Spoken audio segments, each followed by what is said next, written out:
코로나19 대유행을 겪으면서 자영업자를 비롯해 거의 모든 산업군이 어려움을 겪었는데요. 본업 자체를 하지 못한 여행 관광 산업은 그중에서도 가장 큰 타격을 받은 곳입니다. 그동안은 정부의 지원만으로 말 그대로 버텨왔었는데 이제는 그마저도 한계에 달해서 산업 회복을 위한 특단의 조치가 필요하다는 목소리가 곳곳에서 나오고 있습니다. 자세한 내용은 유찬 기자와 함께 이야기 나눠보도록 하겠습니다. 코로나 때문에 여행 산업이 크게 위축되고 어렵다라는 것은 이제 우리 시청자 여러분들도 너무 잘 아실 테고 이 시간 통해서 유찬 기자가 중간중간에 한 번씩 브리핑을 해줬었는데 지금도 나아질 기미는 전혀 보이지 않고 있습니까? 네, 말씀처럼 지난 1년 동안 여행업이 위기다, 부진하다 얘기를 상당히 많이 들어보셨을 겁니다. 그래서 그 체감이 덜할 수 있지만 그 수치를 보면 정말 심각하다 못해 처참합니다. 최근 문체부 발표를 보면 지난해 여행 매출 피해액이 16조 6천억 원에 달합니다. 한 기업이 아닌 여행산업 전체의 매출이 62%나 감소한 셈입니다. 우리나라를 찾는 외국인도 당연히 급감했습니다. 코로나가 본격적으로 확산하기 전인 지난해 1월과 2월을 제외하면 거의 매달 96% 이상 방문 인원이 줄면서 1년 동안 방문객이 86% 감소했습니다. 이로 인해 관광 수입 12조 원이 사라졌고 내조 소비 지출액은 37조 원 이상 줄었습니다. 패키지 여행을 보내는 여행기업 실적도 크게 나빠졌습니다. 하나투어는 1,100억 원대 적자를 받고 모두투어 역시 220억 원 손실을 봤습니다. 예.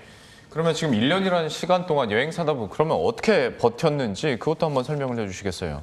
네, 오고 가는 사람이 많을수록 활기를 띠는 여행업은 사실상 그 본업을 하지 못한 채 1년 넘게 버텨오고 있습니다.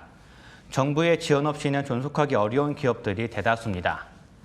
그래서 정부는 이번 4차 추경에서도 여행업은 최대 300만 원의 재난지원금을 받을 수 있도록 했고 그동안 무급휴직이라도 고용을 유지하는 기업에는 또 직원임금을 보전하는 지원금도 지급해왔습니다. 이런 지원이 물론 상당히 큰 힘이 되지만 여행산업의 회복을 돕지는 못합니다. 우리나라 여행은 아웃바운드와 인바운드가 핵심인데 우리 국민이 해외여행을 가면서 패키지 상품을 이용하든지 외국인이 우리나라에 들어와 면세 쇼핑을 하고 호텔을 이용하면서 발생하는 매출과 수익이 80% 이상을 차지합니다. 사실상 나라 간 국경이 닫힌 상태에서 여행업 회복을 논할 수는 없기 때문에 여행업계에서는 국경을 조금이라도 열 수 있는 자가격리 기간 조정을 그동안 줄기차게 요구해온 겁니다. 예. 방금 말한 자가격리 기간 조정에 대해서도 한번 얘기를 나눠보도록 하죠. 좀 조심스러운 얘기일 수도 있습니다. 3차 대유행이 계속 이어지고 있는 상황에서 지금으로서는 당장 자가격리 기간을 줄일 수 있는 여지는 없어 보이긴 하나 혹자는 그러니까 우리 대다수의 일반인들은 그거 여행 좀 줄이면 어때? 라고 생각하실 수 있겠지만 또 당사자들에게는 본업이다 보니까 좀 이런 주장을 할 수밖에 없는데 방역 문제는 여전히 그럼 걸려 있는 거지 않습니까? 네, 말씀대로 물론 코로나 확산을 막는 방역이 가장 중요한 일임은 여행업계도 알고 있습니다. 다만 이들의 주장은 자가격리 기간별로 코로나 발병률 데이터 등에 근거해서 기간을 조정할 수 있으면 조정하자는 겁니다. 가령 지난 1년 동안 쌓인 데이터를 분석했을 때 격리 14일과 10일 사이에 뚜렷한 발병률 차이가 없다면 격리 기간을 단축해도 방역에 큰 구멍은 뚫리지 않는다는 주장입니다.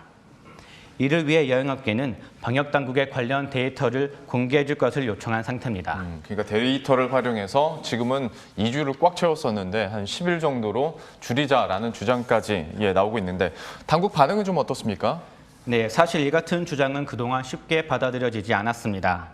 하지만 최근 변화의 조짐을 보인 것이 있는데 바로 지난달 말 질병관리청에서 감염병의 예방 및 관리에 관한 법률, 시행령을 개정하겠다고 입법 예고한 겁니다. 그동안은 격리 기간을 코로나의 최대 잠복 기간인 14일로 못 박아놨었는데 이제는 최대 잠복기 내에서 백신 접종 여부 등을 따져 질병관리청장이 탄력적으로 적용하겠다고 밝혔습니다. 상황과 조건에 따라 14일보다 짧은 격리 기간을 부여할 수도 있어 여행 심리 회복에 도움이 될 것으로 보입니다. 예. 그리고 최근 들어서 다시 논의되고 있는 백신 여건과 관련해서도 여행 산업계에서는 호재로 받아들인다면 받아들일 수도 있을 것 같은데 특히 국무총리가 직접 발언을 했기 때문에 여기에 대한 기대감도 있을 것 같습니다. 좀 현 상황은 어떻습니까? 네, 어제였죠. 정세균 국무총리가 중대본 회의에서 백신 여건을 도입하겠다고 말했습니다. 이달 안에 백신 접종 인증 애플리케이션을 개통하겠다고 시점까지 밝혔습니다. 현재 미국과 이스라엘 등에서 백신 여건을 시범 운영하고 있고 일본과 유럽연합도 도입을 예고한 상태입니다. 백신 여건을 소지한 사람에 한해 격리기간을 탄력적으로 적용하는 방안이 더해지면 여행업 회복과 기업의 경제활동에도 활력을 불어넣어줄 것으로 기대받고 있습니다. 예. 그런데 지금으로서 다시 원점으로 돌아가는 느낌이 있습니다만은 기간 조정을 하게 됐을 때 방역에 또 허점이 생긴다면 이거는 또 4차 대유행으로 갈 수도 있는 거지 않습니까? 때문에 여기에 대한 걱정은 떨칠 수가 없는데 좀 어떻게 해요? 방역 허점에 대해서는 이야기 나오는 게 없습니까? 네, 말씀하신 대로 지금 논의되고 있는 대책 모두 철저한 방역이 1차 조건임을 명확합니다. 자가격리 기간을 완화하거나 백신 여건을 도입하더라도 여행 목적으로 방문하는 이들에 대해서는 보완 대책이 필요하다는 주장이 나오고 있습니다. 황희 문체부 장관은 지난 주말 열린 국회 관광포럼 간담회에서 단계별 트래블 버블, 즉 공항과 공항 주변 스팟만 방문 가능하게 하거나 혹은 주요 관광지의 안심존을 설정하는 등의 대안을 제시하기도 했습니다. 또 각 지자체와 정부의 검증을 거치는 방역 인증제를 통해 보다 안전한 관광지를 선정하고 이런 곳 위주로 여행 상품을 개발하는 방법도 있습니다. 여행업계 역시 무조건 자가격리 기간 단축을 주장하는 것은 아닙니다. 정확한 데이터에 기반해 격리 기간을 조정할 수 있으면 조정하고 또 이를 결정할 때 가능하면 업계의 목소리를 조금이나마 들어달라고 호소하는 겁니다.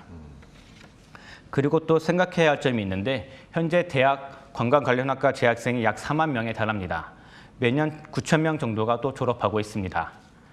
작년과 올해만 해도 졸업생 2만 명이 새로운 일자리를 찾을 엄두도 못 낸 상황입니다. 여행업계는 이처럼 여행을 단순히 놀고 즐기는 방편이 아니라 일자리와 산업 측면에서 접근해 관련 생태계가 유지될 수 있는 길을 마련해달라고 요구하고 있습니다. 질병관리청에서도 오는 15일까지 시행령 입법에 앞서 각계 의견을 들어보기로 한 만큼 이 같은 호소가 받아들여질지 주목됩니다. 예. 지금까지 유찬 기자와 함께했습니다. 잘 들었습니다.